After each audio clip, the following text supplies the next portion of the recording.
Assalamualaikum warahmatullahi wabarakatuh. Hai, perkenalkan, nama saya Muhammad Rifai dengan NIM 24301020200002. Program Studi Pendidikan Bahasa dan Sastra Indonesia. Tujuan saya mengambil video ini adalah untuk memenuhi tugas akhir semester saya pada semester pertama ini, yaitu dengan mata kuliah berbicara retorik dengan dosen pengampu Bapak Paul Diman, MPD. Di sini, saya akan menyampaikan sebuah pidato yang berjudul tentang kekerasan seksual di kalangan remaja.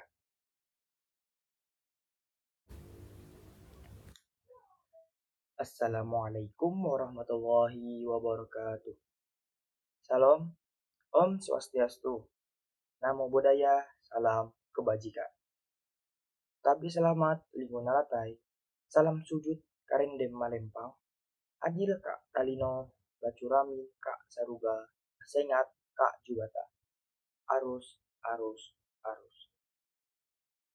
Yang saya hormati, Bapak Paul Diman, MPD, selaku dosen pengampu mata kuliah berbicara retorik dan dosen-dosen di program studi Pendidikan Bahasa dan Sastra Indonesia, serta rekan-rekan mahasiswa yang saya banggakan. Pertama-tama, marilah kita panjatkan puja dan puji syukur kehadirat Tuhan Yang Maha Esa, karena atas rahmatnya kita dapat berkumpul di tempat ini dalam keadaan sehat. Pada kesempatan ini, saya akan menyampaikan pidato tentang kekerasan seksual di kalangan remaja. Hadirin yang saya hormati, remaja adalah generasi penerus bangsa.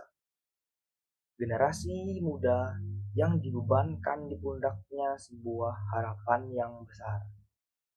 Namun, mirisnya kekerasan seksual menjadi ancaman yang sangat nyata bagi kita. Bahkan, tempat yang menurut kita adalah tempat teraman seperti rumah, sekolah, maupun dunia maya, serta sering terjadi kekerasan seksual, apalagi di tempat-tempat umum, sebuah tempat yang sangat rawan terjadi kekerasan seksual.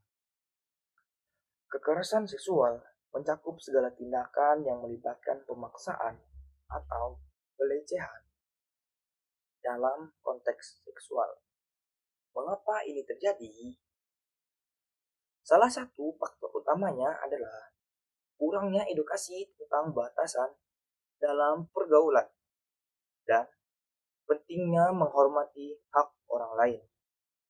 Selain itu, maraknya konten yang tidak sehat di media sosial juga turut memperburuk keadaan. Hadirin yang berbahagia, kita semua memiliki peran penting dalam mencegah kekerasan seksual. Yang pertama, orang tua dan guru perlu membangun komunikasi yang baik dengan remaja. Ajarkan mereka untuk mengenali tanda-tanda bahaya dan berani berkata tidak terhadap sesuatu yang membuat mereka tidak nyaman. Kedua, sebagai remaja, kita harus saling menghormati dan menjaga batasan dalam pergaulan.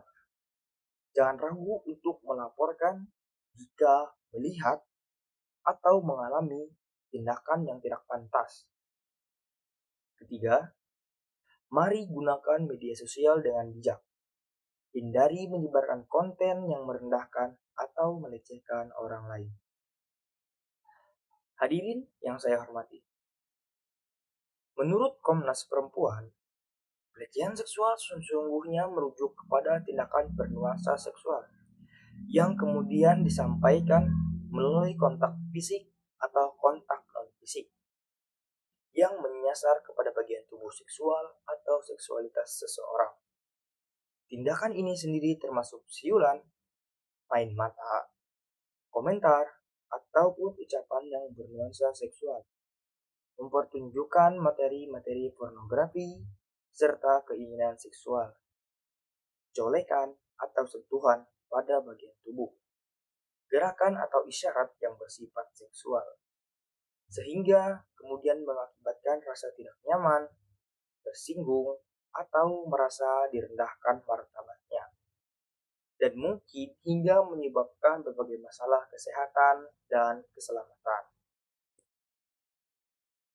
Pelecehan seksual sendiri bukan semata tentang seks. Inti dari masalah ini adalah penyalahgunaan kekuasaan, juga otoritas. Meskipun pelaku mungkin mencoba meyakinkan korban dan dirinya sendiri bahwa perilaku pelecehan yang ia lakukan sesungguhnya adalah ketertarikan seksual dan keinginan romantis semata. Apa penyebab perilaku kekerasan seksual di kalangan remaja? Perilaku kekerasan seksual terjadi karena beberapa sebab utama, yaitu ada tiga.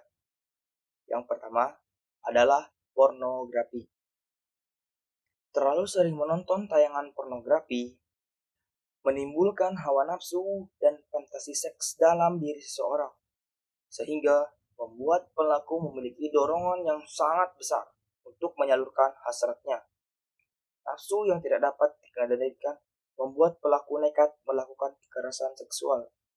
Bahkan, banyak kasus penyimpangan seksual juga disebabkan konsumsi pornografi di kalangan remaja. Penyebab utama yang kedua adalah karena si pelaku pernah menjadi korban kekerasan seksual atau pelecehan seksual, terutama apabila saat menjadi korban, kasusnya tidak ditangani dan diselesaikan dengan baik dan benar. Kejadian traumatik membuat si pelaku cenderung membalaskannya dengan melakukan hal yang sama kepada orang lain. Lalu, yang ketiga adalah kurangnya kedekatan orang tua dan anak yang membuat anak menjadi kurang mendapat pendidikan seksual dari orang tua dan orang tua tidak dapat mengontrol setiap perilaku anak-anak remaja mereka. Siapa saja yang rentan menjadi korban kekerasan seksual? Kelompok orang yang rentan menjadi korban kekerasan seksual adalah kelompok yang pernah berada di bawah relasi kuasa dan kelompok perempuan.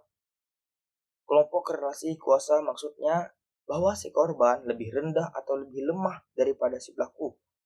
Contohnya, korban lebih muda dari si pelaku. Si pelaku lebih berkuasa daripada si korban. Senior kepada junior. Bahkan, si korban bisa jadi adalah adik dari si pelaku.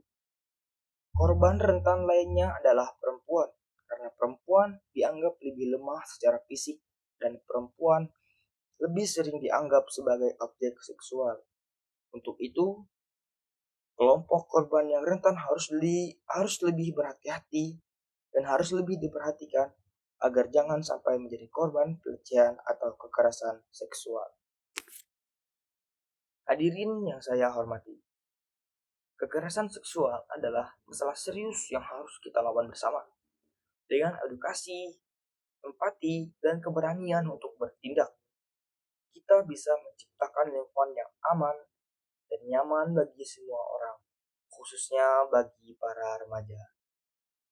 Semoga pidato ini dapat membuka mata hati kita untuk lebih peduli dan waspada terhadap isu ini.